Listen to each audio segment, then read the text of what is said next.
Ok. Bom, boa noite. Então, hoje nós vamos dar a, a última aula sobre Walras e eu vou, então, aproveitar para, já que o capítulo 8 das lições de Economia Pura trata da questão da utilidade, eu vou aproveitar para discutir esse conceito mais profundamente e vou deixar a parte técnica do capítulo sem cobertura, né? Então, eu vou fazer uma comparação das diferentes concepções de utilidade na teoria neoclássica, basicamente entre Walras, Jevons e Marshall, tá certo?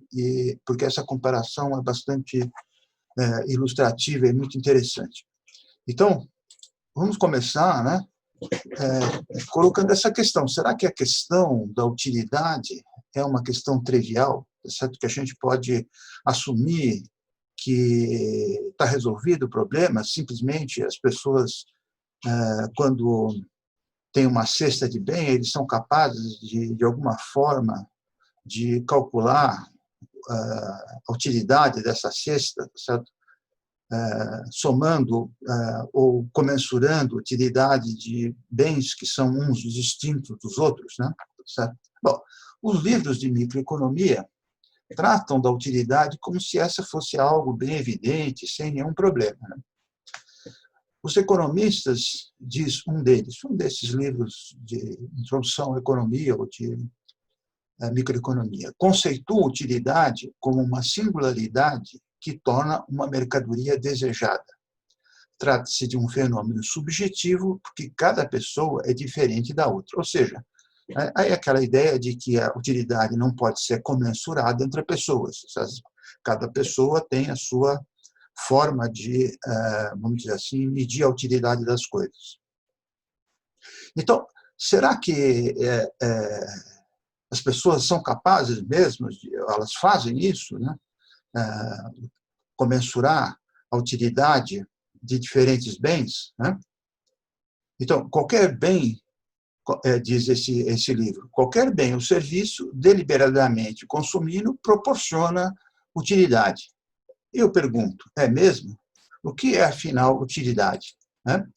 Então, vamos tratar um pouquinho de história, tá certo?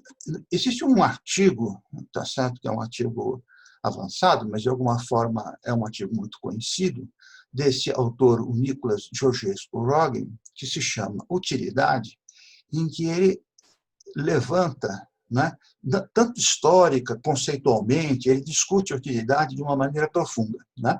Então, quando a gente pega esse artigo, a gente enxerga logo o seguinte: logo no começo do artigo aparece isso. Em ampla perspectiva histórica, essa noção emerge na luta para explicar o valor. O termo utilidade aparece muito cedo na literatura econômica, mas o seu significado mudou continuamente, né? Inicialmente, diz ele, significava o mesmo que usabilidade, né? Por exemplo, em Galliani, que é um economista italiano, ou no Bentham, que nós já vimos, certo? Ou seja, é algo assentado nas características de cada bem em particular, tá certo? E, portanto, utilidade aí significa a capacidade desse bem específico satisfazer determinadas necessidades. Então, significava o mesmo que, digamos, usabilidade. Aí diz o Georgescu, depois deixou de se referir a uma qualidade intrínseca para significar a soma dos prazeres e das dores ocasionados pelo uso dos bens em geral. Ou seja, com o Jevons, né, nós vimos que o Jevons se inspira no Bentham, mas, na verdade, ele faz uma mudança, tá certo, no conceito do Bentham, que era um conceito ligado à objetividade da coisa, tá certo? As propriedades que esta coisa tem, para uma interpretação da utilidade puramente subjetiva, tá certo? Né? Então, vocês vejam que é uma primeira mudança. Então, na versão de Alfred Marshall, que é o outro autor que nós vamos introduzir nessa conversa, nessa discussão, Para ele era o seguinte: dadas mercadorias X1, X2, X3, Xn, ou seja, mercadorias quaisquer, diz ele, obtém-se, né, a utilidade de X1, X2, X3, Xn é a soma das utilidades de X1 mais a utilidade de X2 mais a utilidade de Xn. O que ele está dizendo com isso? Ele está dizendo que a função de utilidade é separável, tá certo? Não é? Ou seja, para achar a utilidade de uma cesta de bens, não é? X1 até Xn, né, basta somar a utilidade de X1, a utilidade de X2 e a utilidade de Xn. Né? Então, essa forma é interessante, né, porque ela mostra bem como é preciso, né, comensurar as diferentes utilidades que as coisas têm, certo? Né? Então, essa é um pressuposto, tá certo? Que devia ser melhor explicado. Né? Então, para fazer isso daqui, né, a questão que deveria ter sido esclarecida previamente é justamente se é certo somar utilidades de diferentes bens. Isso deveria ter sido tratado explicitamente. Não é possível apresentar uma soma que é uma maneira pouco rigorosa de argumentar. Mas, de alguma forma, tá certo? Existe um problema aí, tá certo? Né? Como eu já acentuei várias vezes. Né? Então, para esclarecer a questão envolvida, vamos começar recordando um pouco Jevons, para fazer uma comparação com o que diz Walras sobre a utilidade, e depois vamos introduzir o Marshall, tá certo? Para nós raciocinarmos um pouco mais profundamente sobre essa questão. Então, vamos lembrar, isso já foi dado sobre o Jevons, mas, de alguma forma, precisamos recordar para ficar bem claro. Então, o Jevons diz que precisa definir os termos, bem, utilidade. Né? Então, ele vai definir. Então, ele vai dizer assim, né? Como já vimos, é bom introduzir e definir desde já alguns termos que facilitem a expressão dos princípios da economia. Devemos entender por bem qualquer objeto, substância, ação ou serviço que é capaz de proporcionar prazer ou afastar o sofrimento. Certo? Isso é a definição dele de bem. E, a partir daí, ele chega na definição de utilidade. Usa-se o termo utilidade para significar a qualidade abstrata, tá certo? Ele já faz uma afirmação mais forte, tá certo? Ele diz que essa utilidade é algo abstrato, tá certo, né? E, portanto, utilidade não é uma coisa concreta, é uma coisa abstrata, tá certo? Que torna um objeto apropriado para nossos fins, caracterizando-o como um bem. Tudo que é capaz de gerar prazer ou evitar sofrimento possui utilidade. Tá certo? Então, ele define o termo utilidade e ele não é, como vocês devem lembrar, uma propriedade intrínseca dos bens, tá certo? É a nossa percepção, tá certo? Individual desse bem, tá certo? Se ele é útil para nós ou não, tá certo? Se ele é útil para nós, ele nos proporciona utilidade, tá certo? Que é a utilidade, tá certo? Portanto, a utilidade não é usabilidade aqui, tá certo? Bom, então, continuamos. Utilidade, para ele, é uma qualidade. Em primeiro lugar, a utilidade, apesar de ser uma qualidade das coisas, não é uma qualidade inerente, né? Veja, né? Ele é das coisas para nós, então, por isso que não é uma qualidade inerente. Então, define-se melhor como uma circunstância das coisas que surge da relação desta com as exigências do homem. Como diz Sênior com precisão, a utilidade não denota nenhuma qualidade intrínseca às coisas que chamamos úteis, apenas expressa a relação delas com os sofrimentos e os prazeres da humanidade, ou seja, das pessoas, na verdade, ele ia dizer, já que ele pensa a partir dos indivíduos, certo? Muito bem. Então, a utilidade para o Bentham é algo subjetivo. Mais do que isso, é importante observar que, para ele, a utilidade é uma coisa substantiva. Né? Por isso que ele coloca, inclusive, o problema de como medir o grau de utilidade. Né? em relação, por exemplo, a uma pessoa qualquer. Como bem explicamos no capítulo 2, as grandezas últimas de que tratamos na economia são os prazeres e os sofrimentos, e nossa tarefa mais difícil será expressar suas dimensões corretamente, né?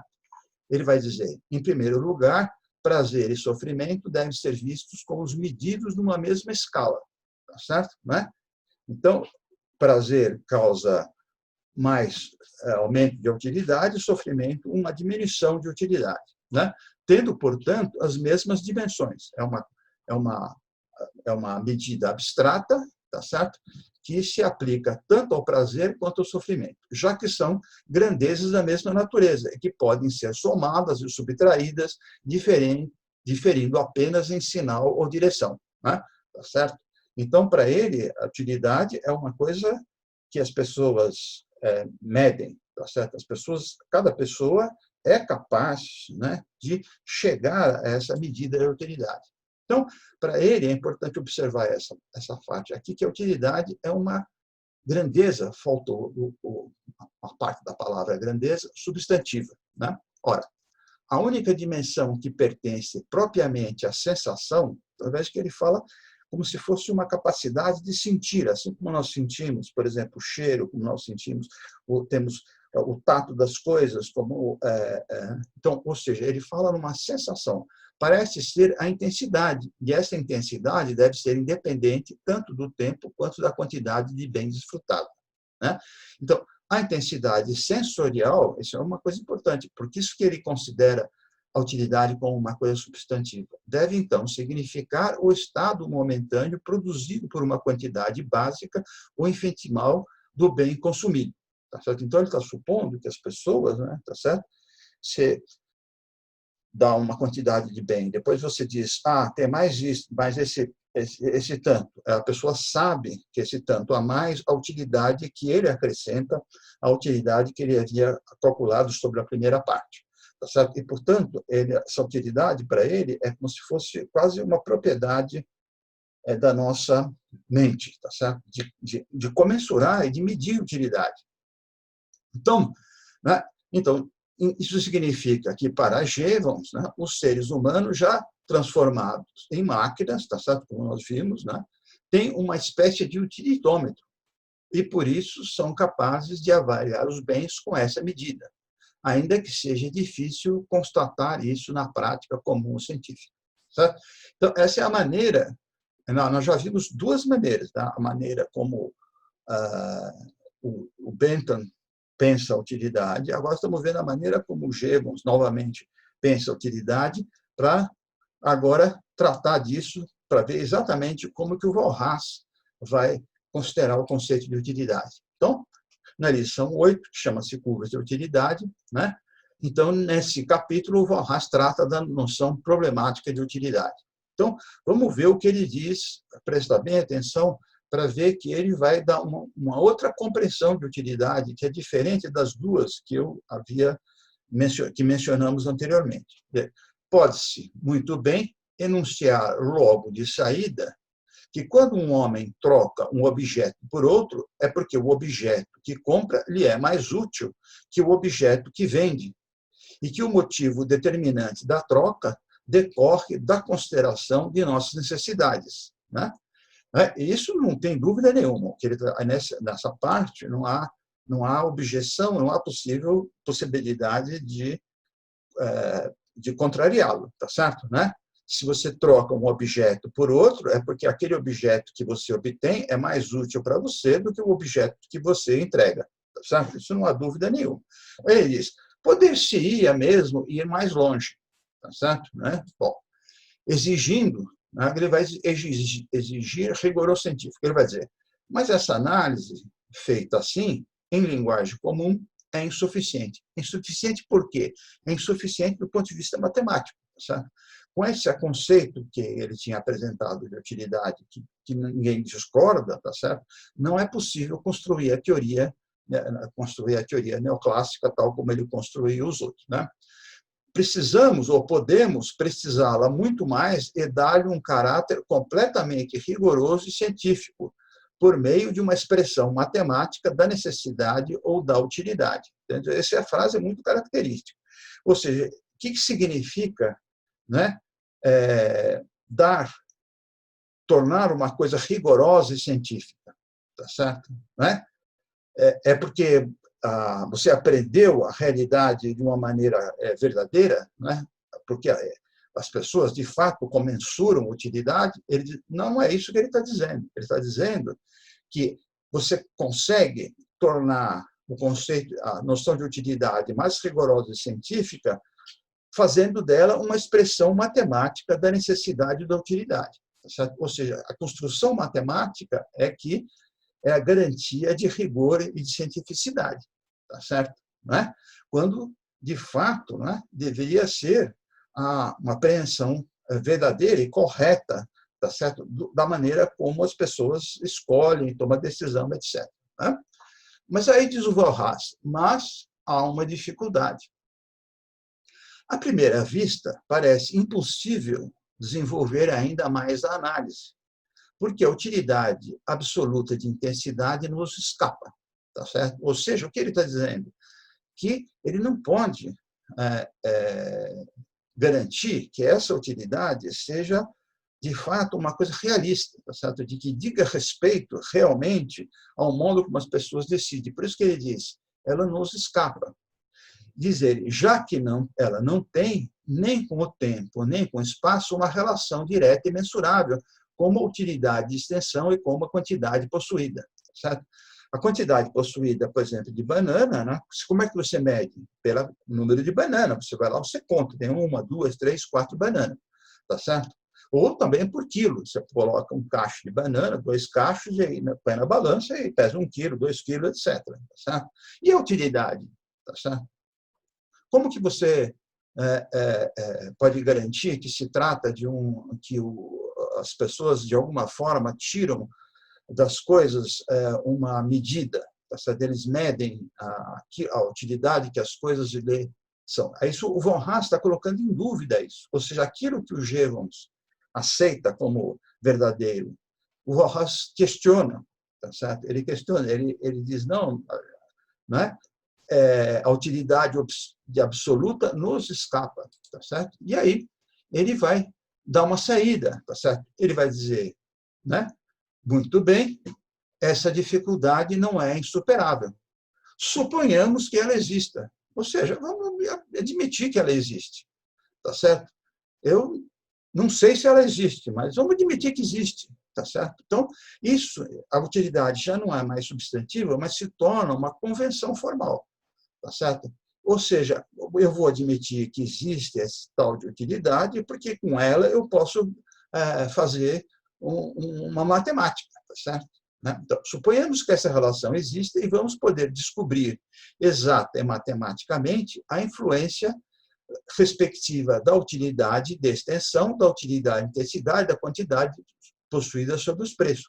Ou seja, se eu admito esse conceito de utilidade, eu consigo construir uma determinada teoria, tá certo? Por meio da qual eu vou conseguir explicar os preços, tá certo? Mas utilidade existe? Eu falo, não sei, tá certo? Ela nos escapa, tá certo? Veja que é muito diferente, né? Nós temos 3 maneiras de pensar a utilidade, todas elas uma diferente da outra. Veja que, portanto, isso mostra que não se trata de um conceito simples. Bom, então, ele vai supor que a utilidade é medida por convenção. Suponho, pois, que exista um padrão de medida da intensidade das necessidades ou da utilidade intensiva comum, não apenas às unidades similares de uma mesma riqueza, mas a unidade diferente de diferentes espécies de riqueza. Se vocês lerem bem com isso, com um olhar crítico, vocês vão ver, tá certo, que o Von Haas não é ingênuo, ele sabe muito bem, tá certo? Tá certo? Que para supor essa utilidade, você tem que supor, tá certo? Que é possível comensurar a utilidade de bens de diferentes espécies. Tá certo? Mas isso também é algo, né, que nos escapa. Eu vou assumir isso. Né? Vou assumir. Né? Suponho, né? Admito. Né? Não é que é uma hipótese, não se trata de uma hipótese. Tá certo? Ele tá dizendo, é como se uma definição matemática. Tá certo? Suponho, né, que o quadrado é uma figura geométrica que tem os lados os ângulos retos e os lados iguais. Tá certo? E aí isso é uma construção. Né? Tá certo? Então, para o von Haas, o conceito de utilidade é uma construção, não tem nada a ver com o fato de que as pessoas comensuram ou não comensuram efetivamente utilidade. Então, aí, na sequência desse artigo, o von Haas mostra, então, o que se pode fazer com essa pura idealidade usando matemática, tá certo? Ou essa convenção, né, usando matemática. Você constrói toda uma teoria, como os alunos de economia sabem, né, já passaram por esses cursos, né, como se constrói uma teoria dos preços do monopólio, da concorrência perfeita, etc., tá certo? Com base nesse conceito fundamental de utilidade.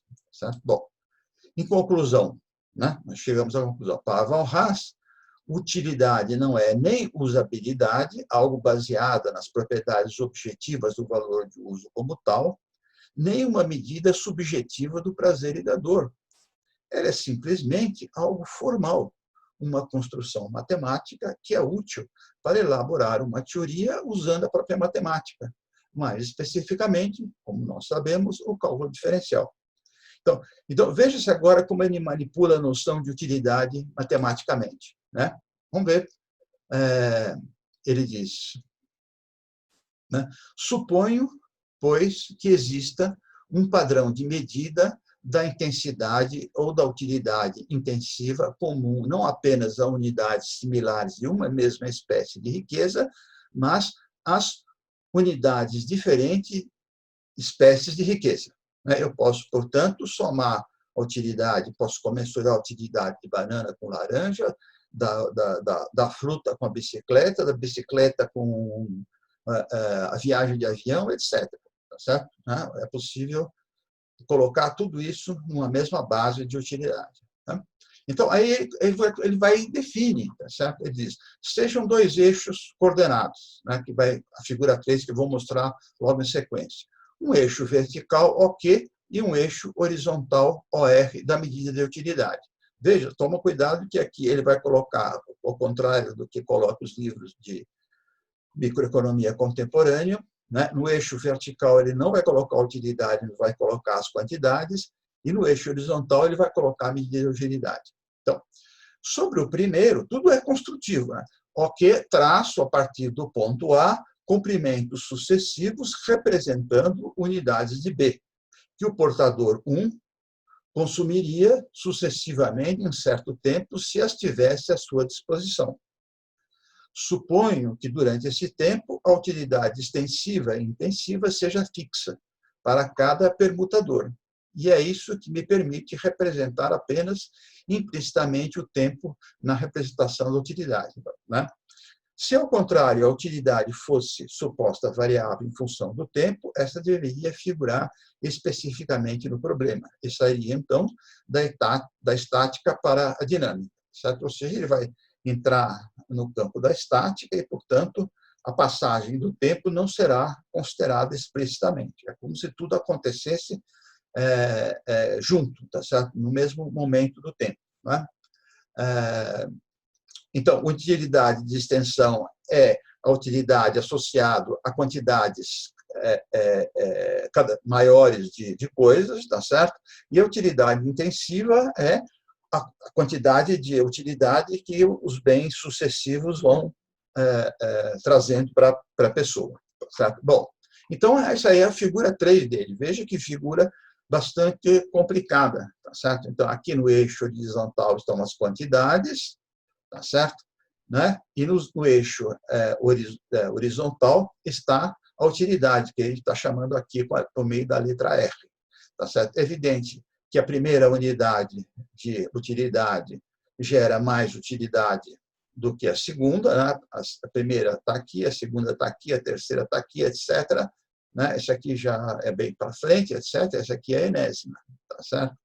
Né? Então, essa é a figura. Certo?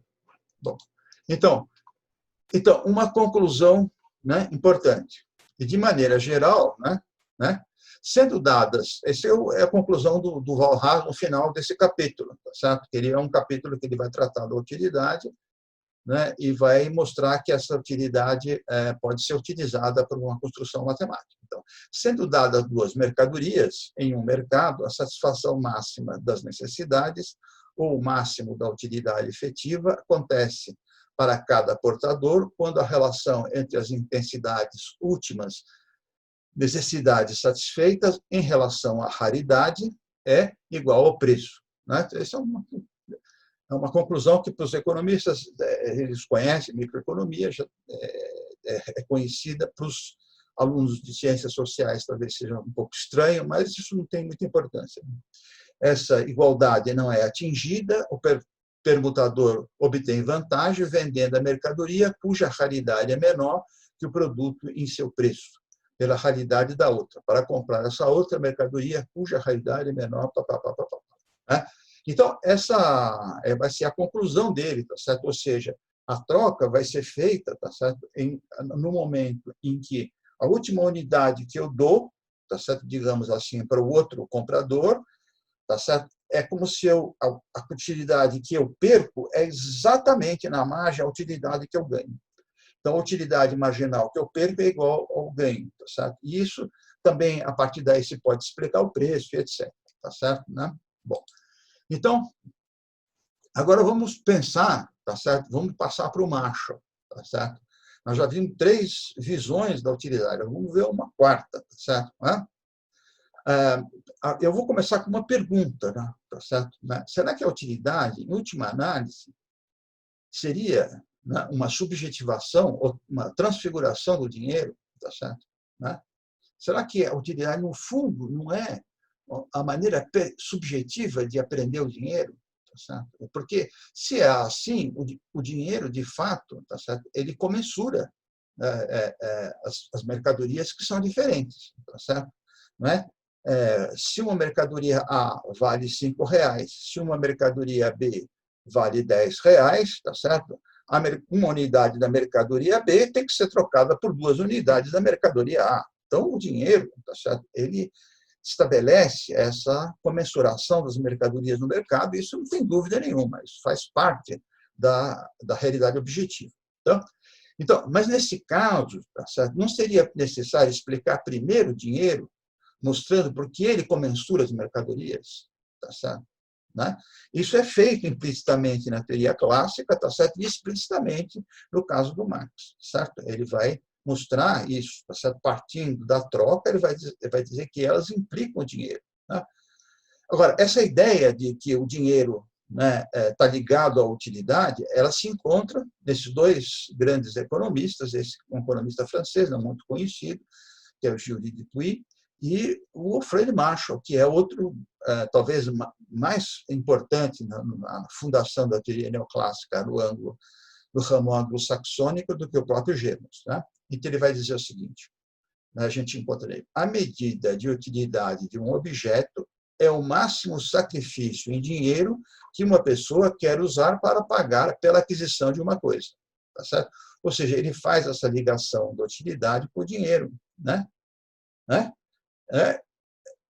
Você tem a medida, veja bem, presta atenção, a medida de utilidade de um objeto é o máximo sacrifício em dinheiro que uma pessoa quer usar para pagar pela aquisição de uma coisa. Né? Ou seja, aquilo que eu quero gastar, né, na compra de uma determinada mercadoria, aquilo reflete, ou é a utilidade, tá certo?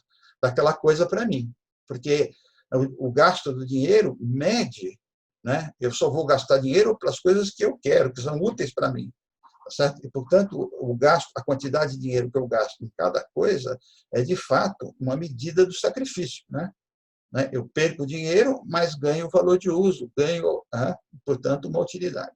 Ora, se é assim, como diz o Von Haas, diz o Marshall, tá certo? Você já tem uma outra concepção de utilidade.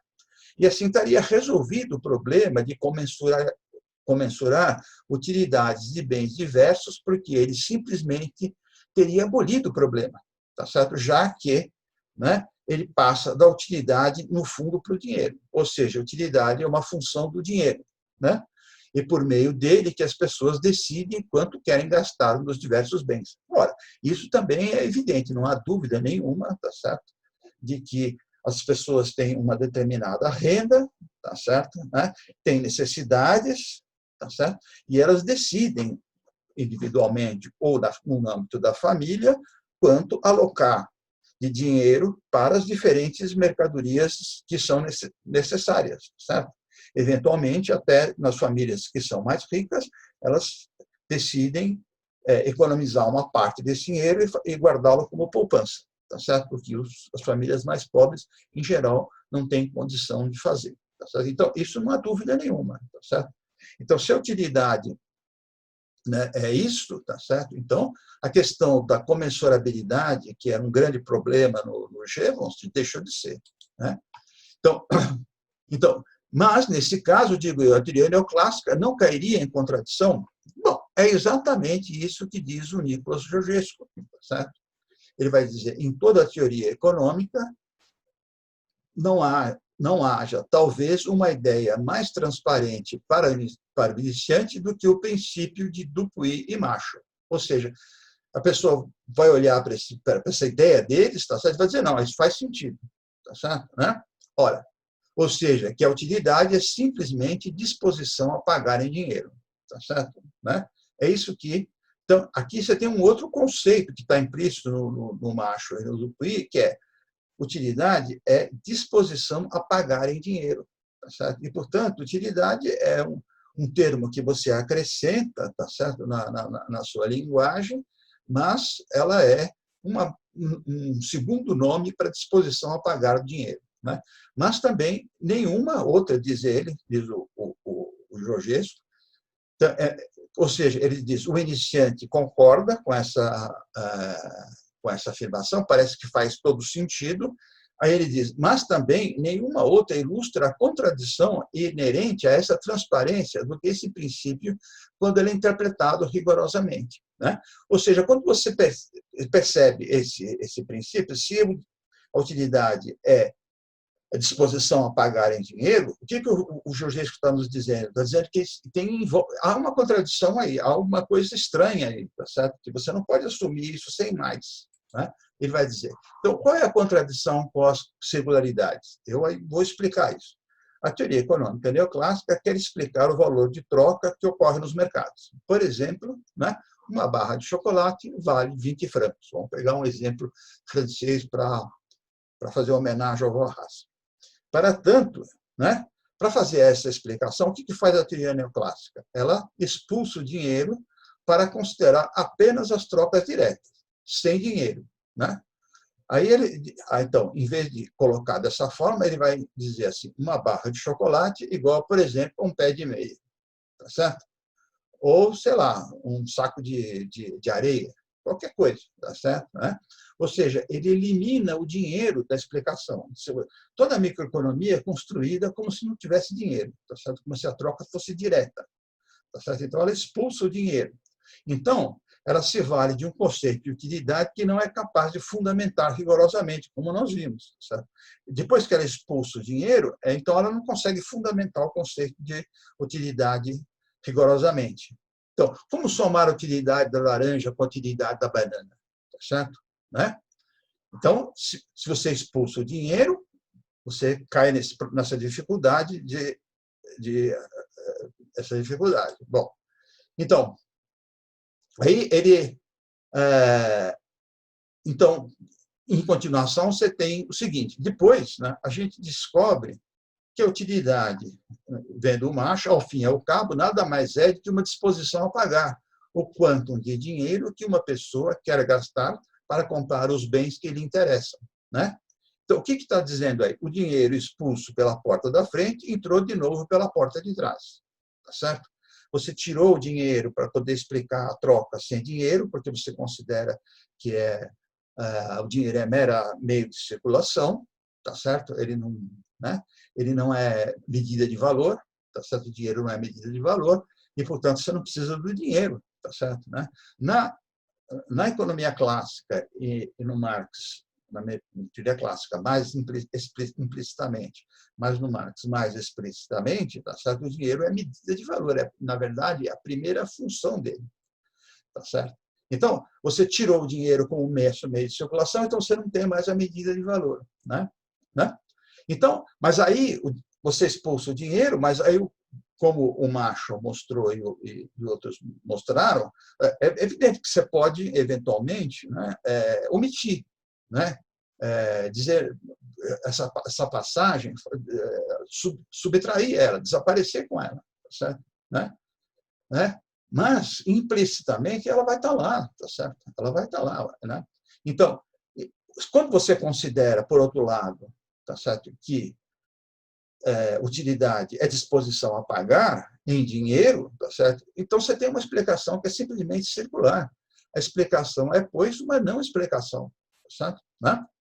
Na minha, como já mencionei para vocês, né, vou dar agora, a partir desse momento, a minha opinião, tá certo? Ninguém precisa, não quero fazê-los acreditar no que eu penso, tá certo? Mas, depois de estudar há 40 anos, eu acho, tá certo, que a teoria neoclássica ele contém 3 furos fatais. Né? Primeira delas, o equilíbrio é explicado pela ação de um leiloeiro imaginário. Não existe esse leiloeiro no mercado. Certo? Então, você criou um leiloeiro para poder, primeiro chega nos preços, depois troca. Tá certo? Como se faz num leilão, quando os mercados em gerais não são mercados de leilão. Né? E, portanto, você, digamos assim, torceu a própria realidade para caber no modelo matemático. Tá certo? Bom, em segundo lugar, os preços são preços de equilíbrio. E, portanto, são preços de equilíbrio, os preços fora do equilíbrio não podem haver trocas. Certo? Entretanto, ela tem que pensar uma dinâmica. Pensar que os preços são só equilíbrio não faz sentido.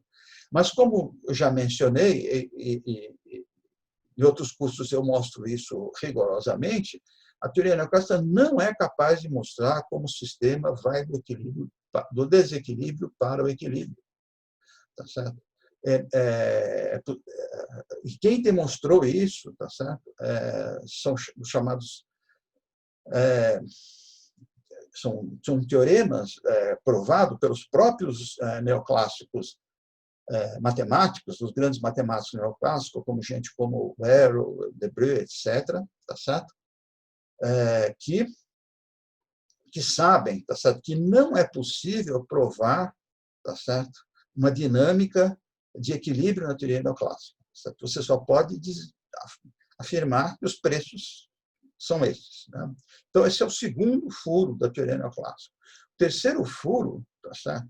É que a noção de utilidade, enquanto tal, é vazia.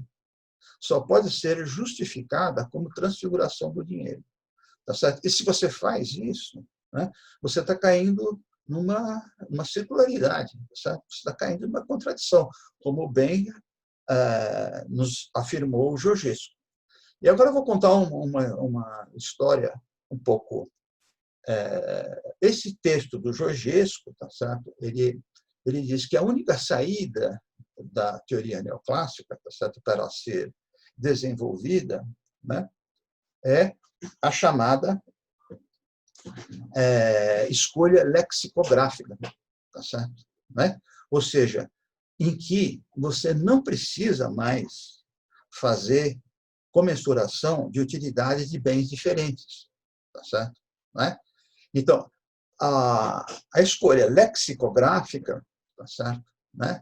Ela pode ser feita e só assim você poderia fazer uma teoria neoclássica que fosse consistente, tá certo? Né?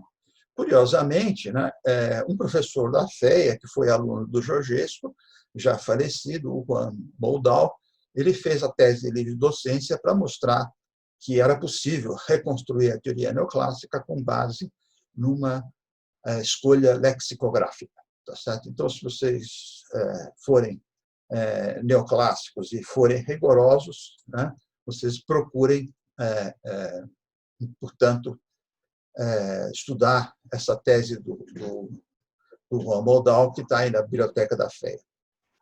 Então, agora, será que a teoria neoclássica é ciência? Vamos ver uma definição de ciência banal que está por aí, tá certo?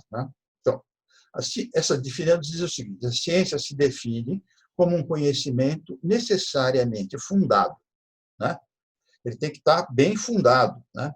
Ele baseia-se numa argumentação racional autodemonstrável e, portanto, ele não pode ter furos e nem contradições. Tá certo?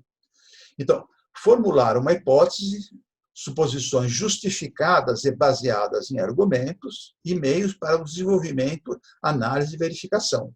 Né? Tá certo? Né? Por exemplo, a teoria da queda dos corpos, né? Ela tem uma argumentação racional, ela é demonstrável, tá certo? As suposições são justificadas e baseadas em argumentos, não há contradição, né? E você verifica, faz a lei e desenvolve a teoria e verifica, tá certo? Como isso funciona, de fato, para explicar as coisas, certo? Né? Então, e a terceira condição é ter um compromisso com a esfera coletiva.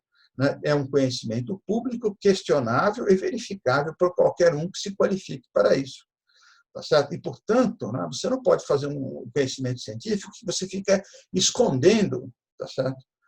Aspectos, tá certo? Em que mostram os furos. Você não pode fazer isso. Isso aí não é sério, não tem seriedade nenhuma. Certo? Então, eu vou dar para vocês a minha opinião sincera a respeito da teoria neoclássica. Para mim, a teoria neoclássica não é ciência rigorosa e nem mesmo ciência, mas um saber técnico-normativo que é usado para empurrar determinadas políticas econômicas da sociedade. Ela, em última análise, conspira contra uma democracia autêntica. Essa é a maneira que eu penso da teoria neoclássica, né, e todos os seus variantes. Ela não é rigorosa, ela tem furos, não são poucos. Eu apresentei 3, existem mais. Não está baseada em hipóteses, é apenas uma construção artificiosa para explicar os preços. Não tem compromisso com a verdade e, assim, não tem compromisso com a esfera coletiva. Certo? É uma técnica, saber técnico normativo, tá certo? Em que, com os economistas, defendem determinados interesses na sociedade como se fosse ciência. Tá certo? Se defender interesses é plenamente válido. Tá certo? Né? Eu, por exemplo, posso ser a favor de que os professores universitários devem ganhar mais do que, sei lá, os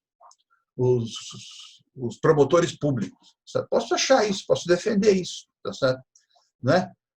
Os promotores públicos podem dizer, não, você está errado, não sei o quê, eu acho que o meu trabalho é muito mais importante que o seu, papapá. Tá certo? O que eu não posso é apresentar uma teoria supostamente científica para defender interesses, tá certo? Como se fosse uma coisa científica. Certo? Então, essa é a minha opinião sincera sobre a teoria neoclássica.